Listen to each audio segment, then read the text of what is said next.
Magandang araw. So ayan nga, kagigising lang namin tapos si Arya nakipaglaro na kay kuya niya.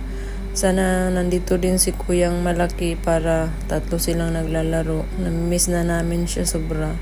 1 year na po siya kaya kami umuwi ng Pilipinas. At saka yung kapatid ko rin nakipaglaro na din. Kakarating lang nila galing sa Manila. So ayan nga, tuwang-tuwa yung Arya no. Kasi ang luwang ng niya, yung laruan niya. Malumang takbo-takbuhan niya. So, ayan nga guys.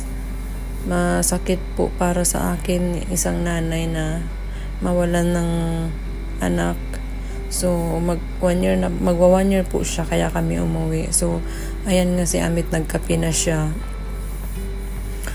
Ayan. Tapos dito busy rin gawa ng suman si mama. Kasi bukas po ang anniversary ng anak ko po. So, bukas busy po tayo magdadasal.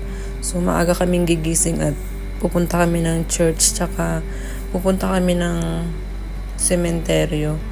So, ayan na nga, ang dumi-dumi na ni Aryan, oh. Tuwang-tuwa siya sa lupa.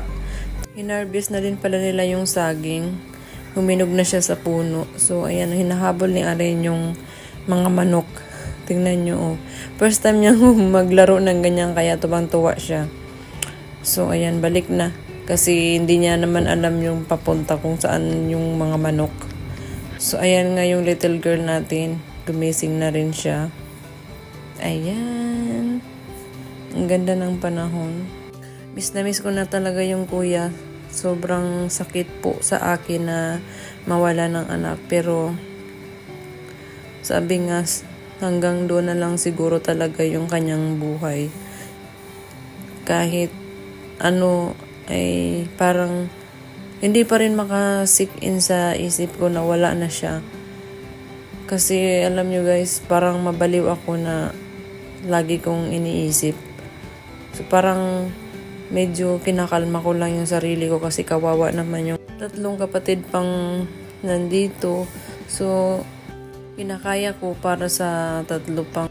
Ang kinamatay po pala ng anak ko ay nalunod po siya. Nagliguan silang mga magkaklase. Madami sila. Pero hindi po siya na-survive. So, ayun po muna. Maraming salamat.